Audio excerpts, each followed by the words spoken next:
अंतरा episode 30। Lavanya ने जब रियांश को फ़ोन में बातें करते देखा तो वो बड़ी अदा से स्माइल करते हुए बोली, मिस्टर ओबरॉय, ऐसा कौन आ गया जो रियांश ओबरॉय पर हुकूमत चलाने लगा है?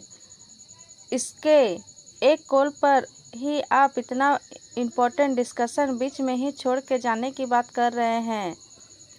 फिर वो रेड वाइन का गिलास रियांश को पास करते हुए बोली, मिस्टर ओबरॉय, इस डील में आपने 32 करोड़ इन्वेस्ट किए हैं, तब भी आप ऐसे ही चले जाइएगा? रियांश अपनी कुर्सी पर लीन होते हुए सिगरेट जलाता हुआ लावण्या की आंखों में आंखें डालकर बोला, मिसेस ठाकुर, मेरे लिए 32 करोड़ से कहीं ज़्यादा मेरे लिए मेरी वाइफ इम्पोर्टेंट है। लावण्या ने जब उसके मुंह से वाइफ सुनी तो उसका होश ही उड़ गया, लेकिन उसने जल्दी ही अपने एक्सप्रेशन चेंज कर लिए। वो मुस्कुराते हुए बोली, मिस्टर ओबरॉय, आपने कभी बताया नहीं कि आप शादीशुदा है। विक्रम मुस्कुराते हुए बोला, मिस्टर ओबरॉय, आपने कभी अपनी पत्नी से मिलवाया नहीं। रियांश लावण्या को देखता हुआ बोला, बहुत जल्द मिलवा दूंगा। उसकी बात सुनकर लावण्या अपने मन में बोली, अंतरा, अब तो तुमसे मिलना ही पड़ेगा। इस एम्पायर को हासिल करने के लिए रास्ते में तुम मेरे लिए सबसे बड़ा कांटा बन सकती हो। इतना कहकर वो विक्रम से बोली, क्यों ना अंतरा से आज ही मिला जाए। उसकी बात सुनकर रियांश बोला, अंतरा नहीं, मिसेस ओबरॉय। उसकी बात सुनकर लावण्या को अपनी इंसल्ट फील हुई और उसने अपनी पकड़ वाइन के गिलास पर कस दी। वो नॉर्मल होते हुए रियांश से बोली, ओके मिस्टर ओबरॉय, तो क्यों ना मिसेस ओबरॉय से आज ही मिला जाए। रियांश जो वाइन पी रहा था वो उसके गले में अटक गई और वो खांसने लगा। उसके सामने सुबह वाला सीन चलने लगा जब अंतरा ने वनिका की बेइज्जती करके उसे घर से निकाला था। रियांश को खांसता देख लावण्या अपनी जगह से खड़ी हुई और जैसे ही उसने रियांश की पीठ रब करने के लिए अपना हाथ बढ़ाया तो रियांश ने उसे हाथ दिखाकर रोक दिया। एक बार फिर उसे अपनी इंसल्ट फील हुई थी। वो वापस अपनी जगह में बैठ गई। विक्रम लावण्या से बोला, लावण्या, ये क्या कह रही हो तुम? हम वापस अपने होटल जा रहे हैं, ना कि मिस्टर ओबरॉय के घर। उसकी बात सुनकर वो जिद करते हुए बोली, बेबी प्लीज़ ना, मुझे मिसेस ओबरॉय से आज ही मिलना है।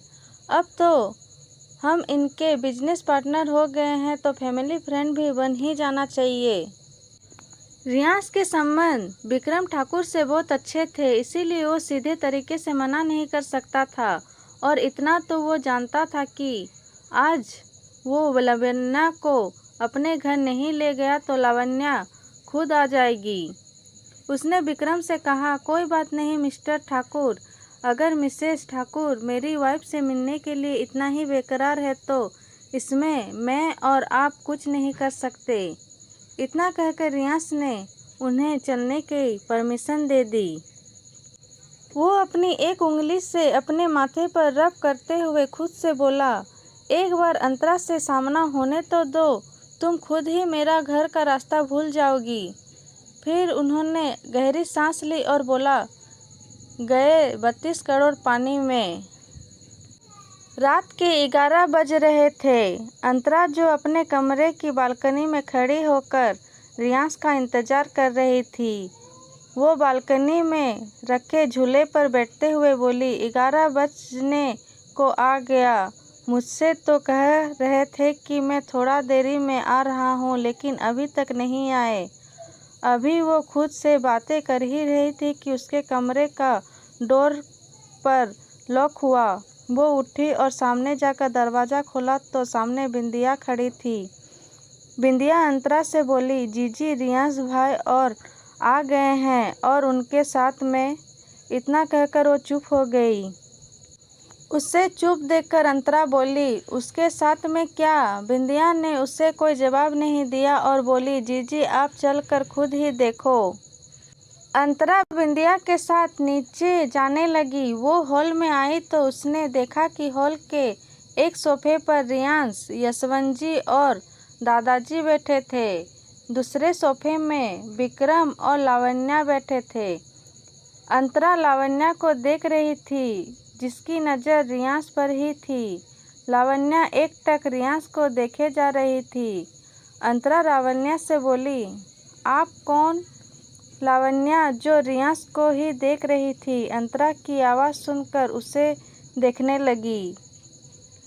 उसे कहीं न कहीं अंतरा से जलन हो रही थी। उसने अंतरा को नीचे से ऊपर तक देखा तो उसकी सादगी लावण्या की आंखों में खटकने लगी। अंतरा ने इस वक्त लाइट मैरून कलर का प्लेन साड़ी पहनी हुई थी। उसके हाथों में चूड़ियाँ था, मांग में सिंदूर, माथे पर छोटी सी बिंदी और गले में मंगलसूत्र। इसके चेहरे पर कोई मेकअप नहीं था, फिर भी उसकी सादगी उसकी खूबसूरती में चार चांद लगा रही थी और यही लावण्या की आंखों में खटक रहा था। वो खड़ी हुई और अपना हाथ अंतरा की तरफ बढ़ाते हुए बोली, हेलो मिसेस ओबरॉय, मैं लावण्या और ये मेरे हस्बैंड विक्रम। अंतरा ने एक बार उनके हाथों को देखा और फिर हाथ जोड़कर फीकी स्माइल के साथ बोली, जी नमस्ते। विक्रम ने अपने हाथ जोड़े और बोला, नमस्ते भाभी जी। अंतरा ने बस अपना सिर हिला दिया। लावण्या एक फेक स्माइल के साथ खुद से बोली, तो तुम हो अंतरा। अंतरा को रियांश पर बहुत गुस्सा आ रहा था। यशवंत जी अंतरा से बोले, बहू आज ये यहीं रुकेंगे। उनकी बात पे अंतरा ने बस सर हिला दिया और बिंदिया से बोली, बिंदिया जाकर गेस्ट रूम रेडी कर दो। फिर वो लावण्या और विक्रम से बोली, मैं आप लोगों के लिए खाना लगवा देती हूँ। लावण्या उसकी बात का कोई जवाब देते हुए बोली, नहीं मिसेस ओबरॉय, हम खाना नहीं खाएंगे क्योंकि हम और रियांश साथ में खाना खाकर आए हैं।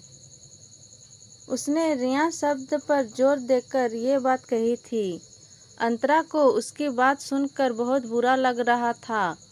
अंतरा ने एक बार रियांश को देखा जो विक्रम से बात कर रहा था। उसने यशवंत जी और दादाजी से बोली, पापा जी, दादाजी, आप लोग चलिए सो जाइए। दादाजी और यशवंत जी वहाँ से चले गए। अंतरा ने एक नज़र रियांश को देखा जो अब भी विक्रम से बात कर रहा था। रियांश जब से आया था उसने एक बार भी अंतरा को नहीं देखा था। इस चीज़ का अंतरा को बुरा लग रहा था। अंतरा वहाँ से सीधा अपने कमरे में आ गई और बेड पर बैठ गई। वो गुस्से से बोली, मिस्टर ओबरॉय, आज अगर मैंने आपको सबक नहीं सिखाया तो मेरा नाम भी अंतरा रियांश ओबरॉय नहीं।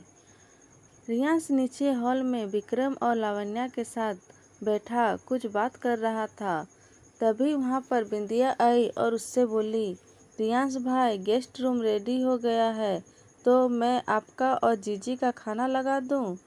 रियांश हैरान होकर बिंदिया से बोला, अंतरा ने खाना नहीं खाया अभी तक?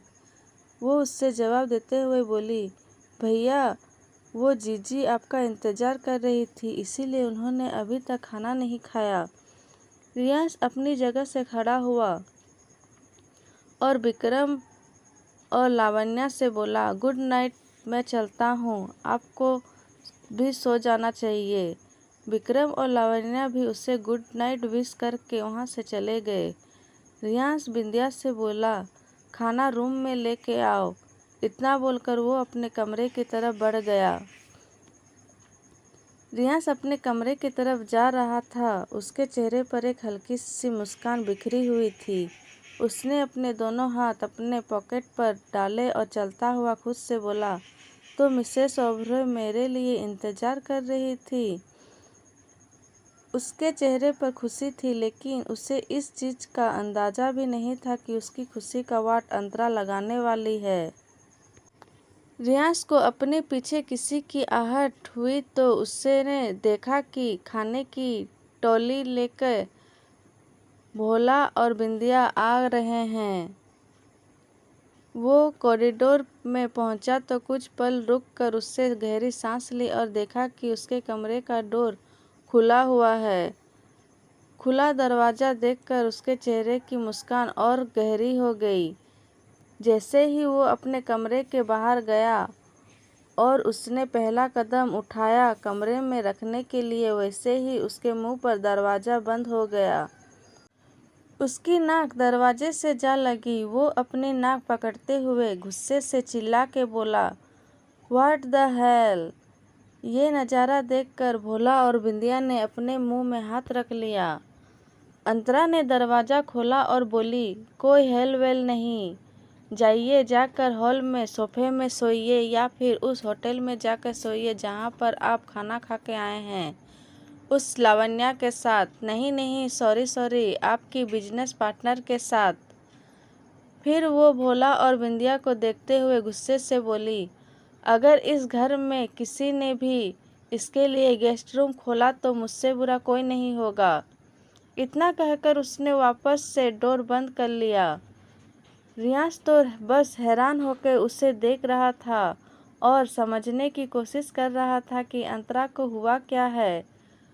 उसने दरवाज़ा को देखकर कहा, अंतरा, ये तुमने अच्छा नहीं किया। बिंदिया भोला से बोली, भोला जी, ये क्या किया जीजी ने। भोला उससे बोला, ये तो बहुरानी ही जाने। रियांश जैसे ही पीछे मुड़ा तो वो दोनों उसे देखकर सिर झुका के खड़े हो गए। रियांश ने एक नज़र दरवाजे को देखा और जैसे ही कुछ बोलने को हुआ तो भोला ना में गर्दन हिला दिया और बोला, माफ़ करना रियांश बाबा, हम बहू रानी की बात नहीं टाल सकते क्योंकि हमें रहना तो इसी घर में है ना। इतना बोलकर वो दोनों टोली वापस ले गए। रियांश अपना सर पकड़कर खड़ा हो गया। वह गुस्से से डोर पर लात मारने ही वाला था कि अंदर से अंतरा की गुस्से भरी आवाज़ आई, अभी तो सिर्फ कमरे के बाहर निकाला है, घर से बाहर निकालने में मुझे टाइम नहीं लगेगा और आप अपना ये एरोगेट नेचर कहीं और दिखाइएगा, घर में नहीं, क्योंकि घर में लोग रहते हैं, आपके बिजनेस पार्टनर नहीं। अब रियांश को समझते देर नहीं लगी कि उसकी बीवी ने उसे कमरे से बाहर क्यों निकाला। वो खुद से बोला, मैं और रीडर्स कितनी गलतफहमी में जी रहे थे कि ये एक सीधी सादी और भोली भाली लड़की है। इतना कहकर उसने अपने आसपास देखा तो उससे कोई नहीं दिखा। वो वहाँ से सीधा अपने स्टडी रूम में आया और अपने स्टडी रूम के एक डोर से रुद्र के कमरे का डुप्लीकेट चाबी ली और उसके कमरे की तरफ बढ़ गया। उसने रुद्र का रूम खोला तो देखा कि रुद्र मुंह खोले बेड पर सो रहा है। उसके एक हाथ और पैर बेड के नीचे लटक रहे थे और उसका ब्लैंकेट फर्श पर पड़ा था। उसने रुद्र को अच्छे से सुलाया और उसके सर पर हाथ फेरता हुआ बोला, पता नहीं कब बड़ा होगा ये। उसने उसे अच्छे से ब्लैंकेट ओढ़ाया और उसकी बालकनी में आ गया। दरअसल रियांश और रुद्र की बालकनी में ज़्यादा डिस्टेंस नहीं था। रियांश रुद्र की बालकनी से जंप करता हुआ अपनी बालकनी में आ गया। रियांश ने खुद से कहा, बस अब इस लड़की ने बालकनी का भी दरवाज़ा न बंद कर दिया हो। रियांश ने डोर को हल्का सा पुश किया तो डोर खुल गया। उसके चेहरे पर हल्की सी मुस्कान आ गई। उसने अपने दोनों हाथ अपने पॉकेट में डाले और दरवाजे से लगकर खड़ा हो गया। उसे अंतरा पूरे रूम में कहीं नहीं दिखाई दी। उसे बस वॉशरूम से शावर की आवाज़ आ रही थी। वो मुस्कुराते हुए खुद से बोला, रियांश बाबू, बहुत कर लिया बिजनेस, अब रूठी बीवी को मनाते हैं। फिर वो वॉशरूम का डोर को देखता हुआ बोला, मिसेस ओबरॉय, हमसे रूठ कर कहाँ जाइएगा, जहाँ जाइएगा हमें ही पाइएगा। अभी वो खुद से बात कर ही रहा था कि वॉशरूम का डोर ओपन हो गया। रियांश के देखते ही देखते डोर खुल गया और अंतरा बाहर आ गई। उसने जैसे ही अंतरा को देखा वो अपनी जगह पर ही जम सा गया। अंतरा इस वक्त शावर लेकर निकली थी। उसने खुद के बदन पर एक टॉवल लपेट रखी थी और दूसरे टॉवल से अपने बाल पोंछते हुए आ रही थी।